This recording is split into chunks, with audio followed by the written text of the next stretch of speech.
everyone. So the paper that I'm going to present is by Andrea and Miklas. So it's about third-party generate information from social media and how we can enhance the substantive analytical procedure.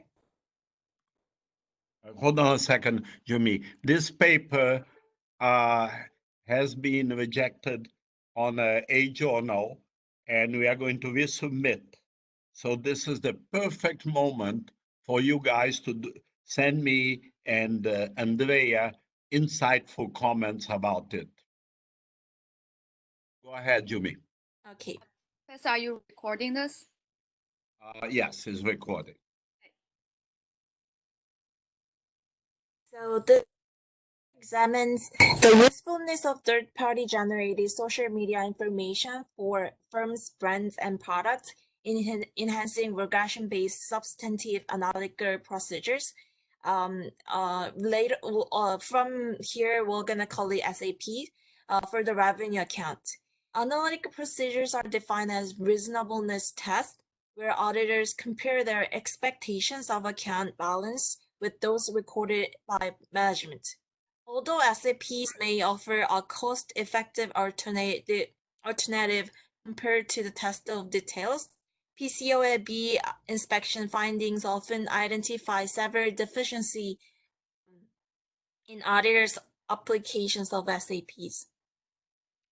So this study explores the prediction and error detection performance of SAPs and also include Twitter proxies for customer interest and customer satisfaction.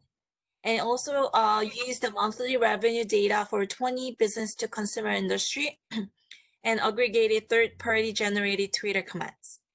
And the results of this paper suggest that the SAP that include TCI, which is Twitter consumer interest, is more useful than SAP that includes TCS, which is the Twitter consumer sentiment. When compared to the benchmark, SAP that includes firm-specific information and traditional exogenous indicators such as GDP. So purpose of analytical procedure is to evaluate financial statement information by analyzing possible relationship between financial and non-financial information. So auditors perform analytical procedure in 3 steps. First, they develop an expectation for account balance or ratio. And second, they compare the difference between the expected account balance and actual account balance recorded by management. And third, they investigate difference exceed the materiality threshold. So if difference do not exceed the materiality threshold, auditor assess whether additional audit procedures are needed. So what is the benefits of using the third-party generated information? Using third-party generated information as a complement to analytical procedures that include traditional information may help auditors develop better account expectations and detect accounting errors. There are 3 principles of audit evidence. First, sufficiency, second, relevancy, and third, reliability. And third-party generated information is voluminous in nature and relevant because it is timely and sued as a proxy for used, not sued, I'm sorry. It is because timely and used as a proxy for customer interest to buy and satisfaction. And third, it can be best described as aggregated opinion of non-corporate social media users about firms, brands, or products. And also, it is easily accessible to audit at the time of audit. So there are 2 research questions in this paper. First research question is for the revenue account. Do the analytical models that contain traditional and Twitter-based information produce more accurate prediction than the analytical model that incorporates only traditional information? And the second research question is for revenue accounts. Are the analytical models that contain traditional and Twitter-based information better able to detect errors than the analytical model that incorporates only traditional information? So they use the 3 measures from Twitter's.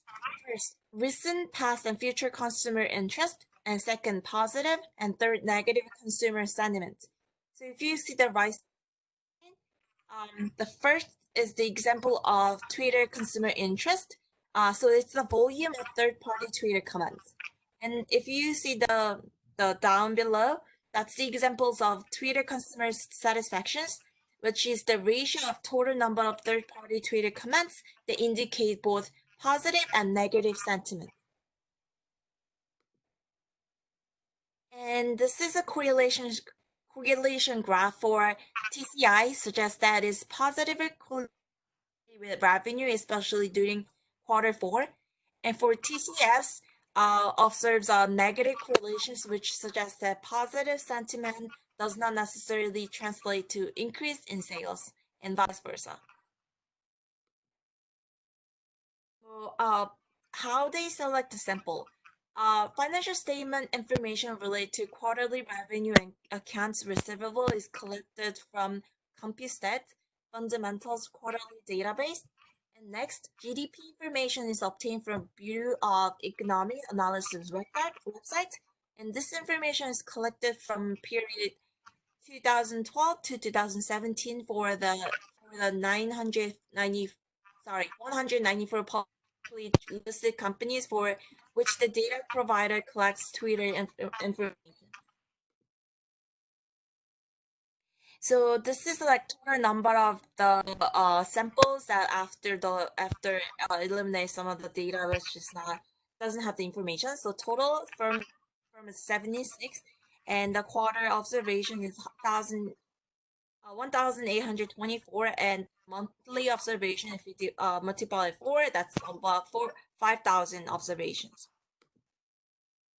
And the descriptive statistics of financial information of the samples from 2012 to 2017, and revenue, account receivable, and advertising expense. And this is also just descriptive statistics of Twitter information on the final samples about the volume of Twitter comments, which is Twitter consumer interest, and the sentiment, positive sentiments and negative sentiments of Twitter comments. And this is the model that they used to check the hypothesis. So research questions. So they used linear regression. So which is a similarly effective or more effective than sophisticated models, less demanding. And these are the so this is the models that they use for different models, and there's a explanation of the each variables. So if you see if you see GDP, that's just exogenous traditional data, and TCI is interest, TCS is sentiment, and ADE is advertising expense. And to compare the models, they use the adjusted R square of each four models, and is calculated aggregated at the industry level to assess it. And out of sample prediction performance evaluate using MAPE, and this is the formula for that, which is the absolute difference between actual and predicted divided by actual value. And small MAPE is better because it means a smaller forecast error. And also they use false positive and false negative to measure the error detection ability of each model. And smaller error rates are preferable. And false positive are tested by using quarterly financial information. And false negatives are seeded into the revenue accounts, which is 2% of the revenues. And alpha is the audit risk levels. So generally, a smaller alpha will lead to a wider interval and fewer false positive, but larger false negative resulting in lower detection rates, while a larger alpha will lead to a narrow interval and larger false positive, but fewer false negative. This is the results. So if you look at it, so MAP is the MAP for model 1, and 2 MAP2 is MAPE for model 2, which has TCI.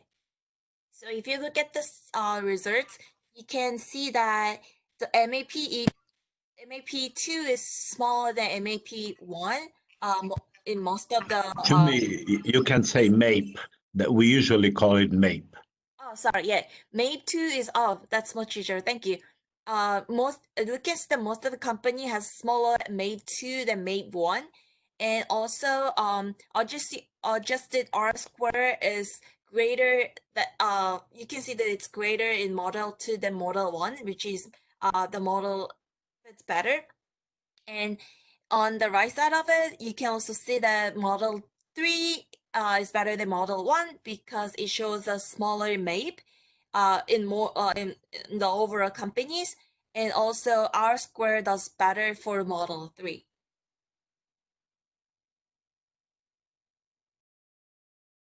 Model 2 and yes, so this also you can see that Model 2 has a smaller MAPE and R square adjusted R square is greater than Model 1. And if you look at the Model 4, which is including advertisement expense, it's significantly better than Model 2 and 1. So the overall this TCI leads to superior prediction performance when compared to the benchmark model and the model with CTS. And the model with TCI produced reasonably improved account prediction when compared to the benchmark model.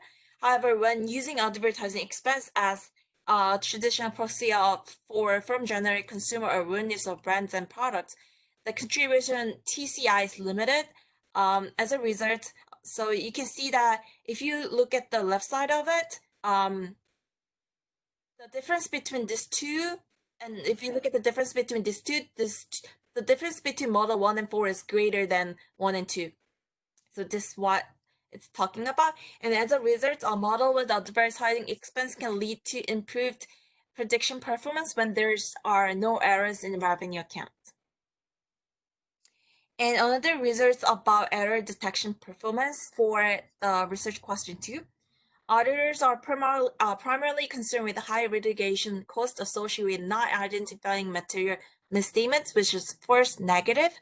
Also consider the cost of performing additional, but auditor also consider the cost of performing additional audit work for unusual times that do not translate to material misstatements, as this has an impact on budgets, which is related to first positive. Hence, an effective model for error detection should produce relatively low false positive versus negative errors, of course.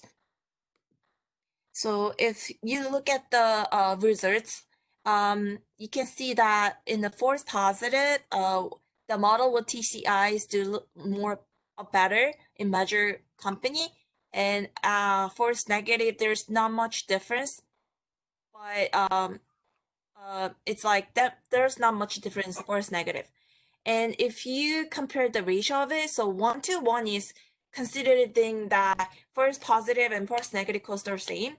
And 1 to 2 means that false positive is half cost than false negative. So if when there is a same cost, I mean in both cases you can see that TCI is a little better than benchmark. And also comparing model 1 and 3, also for first positive, TCS is better than benchmark, and this also TCS is better than benchmark. Also the ratio part, I think TCI is like TCS is inferior to the benchmark model. So in summary, TCI can be valuable in detecting of errors in the revenue account for many of the industry in the sample. However, to discern the incremental value of TCI for error detection now compared to model 1 and 4 with advertised expense. If you compare this, regarding false positive, advertise is superior than the benchmark, and false negative benchmark is superior than advertisement. So in the ratio test, it's like because the first negative is better, advertising do better in first positive. Advertise better when the price is same, and when the price is half the first negative, benchmarks do better. So TCI can contribute to the detection of accounting errors even when it is compared to the model that includes advertising expense as a proxy from generate consumer awareness of brands and products.